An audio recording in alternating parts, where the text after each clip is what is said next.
As a form of continuation, we look at the statement, life is short and death is sure. When there are just so many things that we can supposedly do, unfortunately, that the how do we I'm looking for a better term. The wait. The limit has already been established that life really has to come to an end, and that there's just only this limited number of things that can be done. In as much as things have already been planned, or things have already been prepared for, so many things have been thought of, the human person can just do so much, because life itself is limited. Death itself is so sure to happen.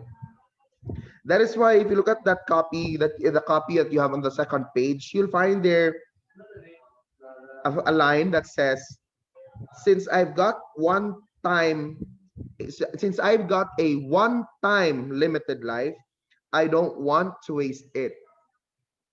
That's a recognition that a person wants to maximize what he or she can do while he or she still lives. Again, going back to having so many things planned out, having so many hopes, dreams and aspirations, having so many priorities that need to be accomplished, the human person still wishes to maximize whatever it is that can be maximized in the given limited life that he enjoys, such that when that certainty of death comes, or when that moment of death comes, the human person can say that he has already lived his life, even if not all of those things that he wanted to accomplish had been accomplished, because at least that person has acknowledged that he has maximized his time in this world. And as said, this is one of those ideologies that pushed the Nike Corporation, to coin the trademark leap of faith, and that phrase, just do it. So that's a good reason why the Nike Corporation has crafted that slogan, just do it. This also makes me think of that phrase, the YOLO phrase. For sure, everybody of your age knows the YOLO phrase. You only live once. Sorry. But there's so much irony in terms of how people practice that phrase. What do people do as they shout out YOLO? They do something extreme. They do extreme things. They explore so much. They go for extreme adventures. They do extreme activities and then they come out with a line, you only live once. The irony is quite there, because in the event that they have unfortunately lost their lives while doing something extreme, there's not much to enjoy left. I mean, they can't anymore enjoy what's left in life. So in the context of you only live once, shouldn't the person rather exercise more care and caution at the same time? You only die once though. That's also true. That when you die, if you do these extreme things, when you party a lot, when you involve yourselves with many dangerous and extreme activities, and if you die in doing those activities, yes, you just died once, and nothing comes after that. So there is quite a wrong practice of how YOLO is expressed. YOLO though can be quite relatively practiced. It's quite relatively practiced. But my point here is that there are just quite a number who wrongly manifest the ideology behind the YOLO principle. For some, they might do YOLO, or they might say that you only live once. That is why They would really build good relationships with other people. Look for the good, look for the right kind of people to be related with. Have a good circle of friends, have a close knit, have close ties to the family, be able to find a partner, because then again you can only live once, and that there's while there's time, enjoy that time, because once death comes you can't anymore enjoy these opportunities. Let's go to the third page on the quest for authenticity. Among the many lines there, I'd like us to ponder on: man is anxious about the reality of death, not because he fears what will happen in the afterlife, but because he dreads the possibilities that will be lost forever. And that's really true. Instead of merely thinking of what happens in the afterlife, man tends to be overwhelmed with the thought that there are still so many things that could have been done, so many possibilities that could have been encountered, but cannot anymore be experienced. That's more of a regret. When man expressed that dreadful feeling towards losing the experience of these possibilities, man is kind of becoming regretful of the thought that he just can't experience these things anymore. Again, going back, there are just so many things that man wishes to accomplish. But because of death, he dreads the thought of losing the experience of these possibilities. One good character that manifests this personality is an anime figure. Who is this anime character? Who did not like the thought of dying, because death, according to this character, just limits him with the many experiences that he could still experience. So what that character did was to develop a way to keep that identity of this character alive and immortal. Who am I referring to? Is an anime character, a character in Naruto. Who is that character? Is it fake? This character in Naruto has achieved a sage, has known how to achieve a sage mode. He might Puppet actually guy. be in sage mode the entire time. He looks like that, but he's that's just probably him from the very when he was when he was young. He already looks like that. It, That it Orochimaru, sir. I'm referring to Orochimaru. He already looks like a snake, and the sage mode of a snake, complete sage mode. It's not like how Kabuto did it. So the complete sage mode of a ninja is not supposed to make one look like the beast that they're supposed to take over on. Orochimaru in Naruto has dreaded the thought of dying. According to him, when the human person dies, you have lost everything. What you've experienced will be lost, and the opportunities that you could experience will also be lost. So what did he do? He found ways to keep himself immortal. So he wanted to look for hosts of himself. Kimimaru was about to be a host. It's just that the body of Kimimaru was so weak. Sasuke himself was supposed to be the host of Orochimaru, but Sasuke turned out to be stronger than Orochimaru. So he was not able to do it. Itachi became possible prospect because of the uh, dojutsu that he has, but Itachi turned out to be stronger than Orochimaru. So Orochimaru really found time to pursue that journey of how to keep oneself immortal. Immortalization became to be a target for Orochimaru because then again, the human life was just too limited. No matter how good you are, the human life is just too limited. Even if one of you would say now, sir, you can still do so much, sir, in 50 years, 60 years. Yes, you can. But for sure, you can't do everything. in 50, 60, 70 years. So many, so many probably would have already had already expressed it that on their deathbeds or days, weeks before they were up, they died, they thought of they at least thought of, I wish I did this. I wish I had done this. I wish I could have done this. Because they did not do them when they were still enjoying their lives.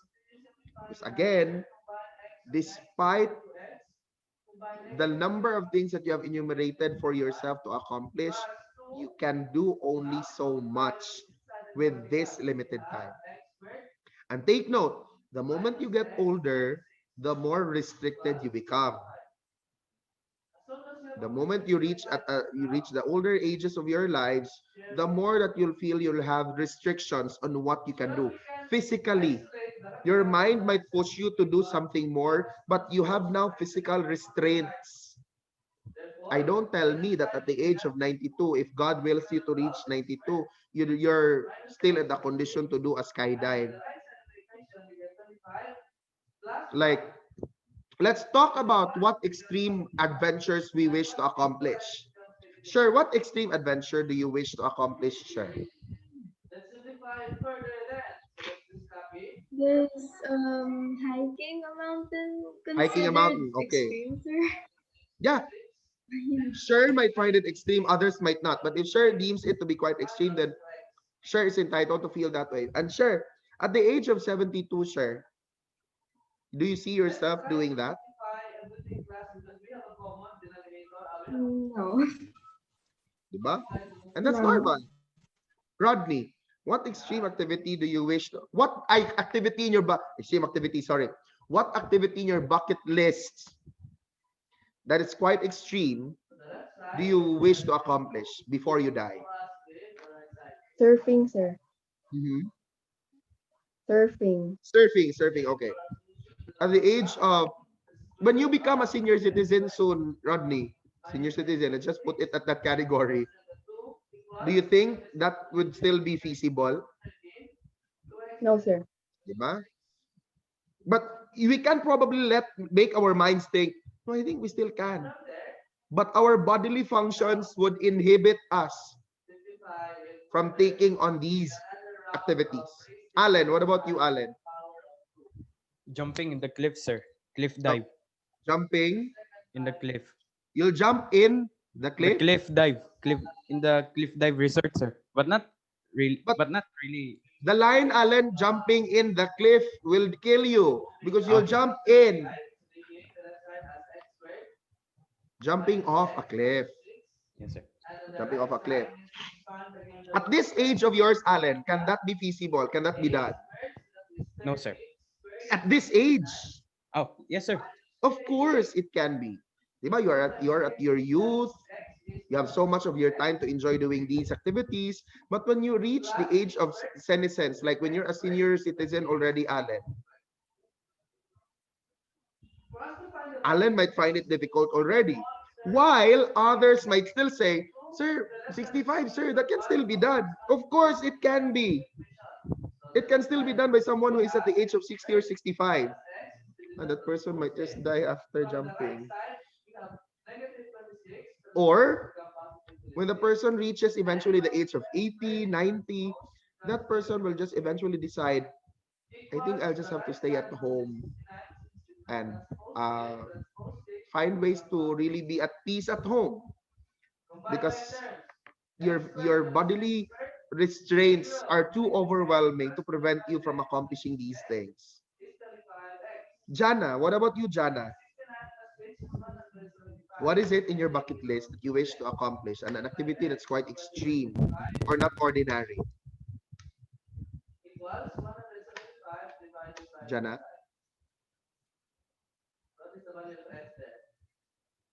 Jana, Jana's not responding at all. Christopher, what about you, Christopher? Skydiving, sir. Skydiving. Yes, Personally, sir. I also wish to do a skydive. I have a friend on Facebook. She has taken a picture and a video of herself doing a skydive. And I think it's quite a good experience. It is such an amazing experience, but restrictions. There are restrictions. I might. What about you in your case, Christopher? At this age of yours, for sure is that's feasible, right? Yes, sir. What is probably your ultimatum to yourself, Christopher? Like, what's the limit? Like, what I mean by this is, up until what age do you plan on trying to accomplish this? Such that beyond that age, you'll forget that dream anymore. I think 40, sir. No, di ba? Christopher has initially thought of setting it at 40 years old. And if that does not happen at the age of 40, then probably Christopher will have to crush that out in his bucket list. Because there are restraints, there are limitations. We just can't do it. There's just so much that we can do. There's only so much that we can do in this limited time. In relation to that, we are also existing to be in time. To exist is to be in time. There's a level of temporality that we are experiencing as we exist at a particular time. What this tries to say is, while we are enjoying our number of years before we die, we change from time to time. There are changes that we encounter, there are changes that we experience. I mean, as said, to be in time is to be temporal. To exist in time is to be bound to the changes that occur in that time. No matter how small the changes may they also be physical changes or internal changes, emotional changes, changes that are not physically manifested, not obvious. Our belongingness to a temporal time bounds us to these changes. Your age is one. One obvious change that happens to you is your age. Even if you say, sir, age is a mere number, age is just a mindset, but your age kind of affects the way you see or view things in life. Now, look at it this way. When you were at a younger age, when you were at the ages of 3, 4, and 5, what were your priorities? What was the mindset that you had, Edson?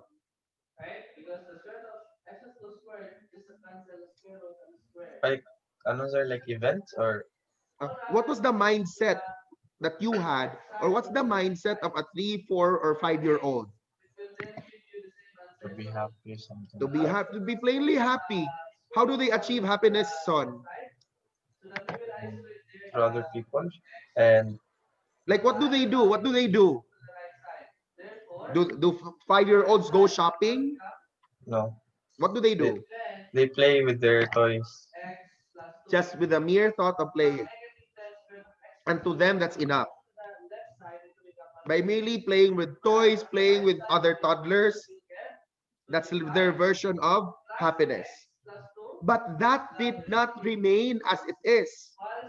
As they grew older, in their being part of a temporal world, they grew older, and that level definition of happiness also changed. Now that in your case now as teenagers, what is your form or version of happiness? I'd like to ask Sean. What's the question again, sir? In this age, in this time that you are a teenager or that you are teenagers, what is your version of happiness? Probably my version of happiness, sir, is getting to do what we want. And from my age, of course, as a student, to be able to graduate. See, that's now a priority. From the standpoint of a teenager who at the same time is a student, graduating could be a good determinant of happiness. Graduating with good records, with laurels, with flying colors, these would really actually help contribute to that kind of happiness? I'm quite curious with the answer of Josh. For sure, Josh is already thinking that I might call him. At this Kuan, age of sir. yours, Josh, what's your version of happiness? Ano kay it's kuan. Like Seeing your classmates? kanang kuan. Just doing what a teenager should. Your age, Joshua. I'm referring to you, Josh. Don't Oh, give me a generic answer. Look at the answer of Sean is a personal answer. Give me an it may answer that reflects you. What's your definition of happiness? it may seem biased, pero it's like indulging myself into philosophy more, sir. Oh, go. That's actually good. That's Josh's version of happiness. Being indulged with ideologies in philosophy. But was that your version of happiness, Josh, when you were in your 6-year-old moments? No, sir. Diba? They vary. And that's expected again. That's really expected. Soon, when you reach this age, your definition of happiness changes. When you reach the age of Sergio and Mumzen, you'll also have a different version of happiness. What's your age this year? 18. I just turned 18 last May. I know, son, that if I answer that question with some words, I am just actually eating the words that I gave in the discussion. I was about to say, son, age is just a number. Age doesn't matter. I'm just eating the words that I just gave in the discussion. Okay, to honestly and for the record, I am 29 years old, son. So what about you, son? What did you think of my age, man? 17, sir. Uh, can you see the color of this pen, son? And tomorrow, son, we are finishing report cards. At the age of 20, upon finishing college, priorities of a working life came in. They came into me. So see, and you'll have to face that soon. That's part of being that's part of this temporal world. Your belongingness to a temporal world demands temporality in time, the changes that go through in time. And then when you reach 40, that's another issue. 40, 50 is another thing. So 60 to 70 to 80, changes happen in the temporality of time. We exist as we are part of this temporal time and temporal world.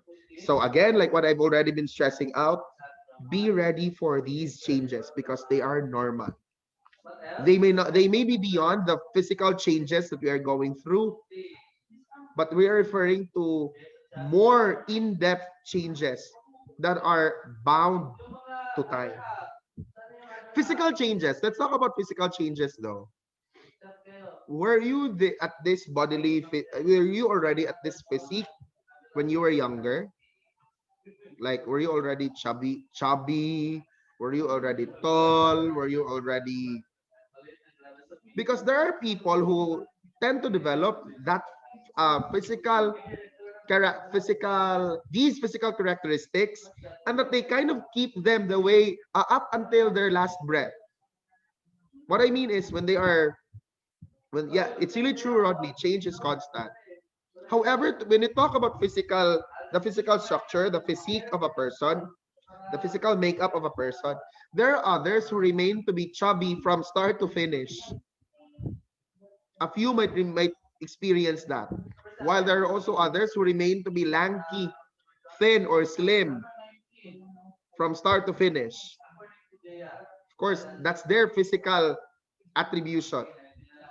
And then perhaps outside or beyond these physical attributions come the internal understandings of a person, internal mechanisms of the person, behaviors, personalities that really change in relation while that person is living in time.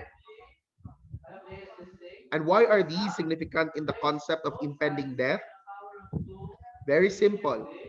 The changes that we experience lead to that terminal point in our lives. No matter the whatever the nature of the change is. Even if you'd say the change is quite productive, the change is unproductive, the change is beneficial, not beneficial, the change helped the person become better, it did not help the person become better. Whatever the changes are, the person will still reach that point of termination or dying. Questions regarding the last lesson in Philo. Hello, we're done with the curriculum in Philo.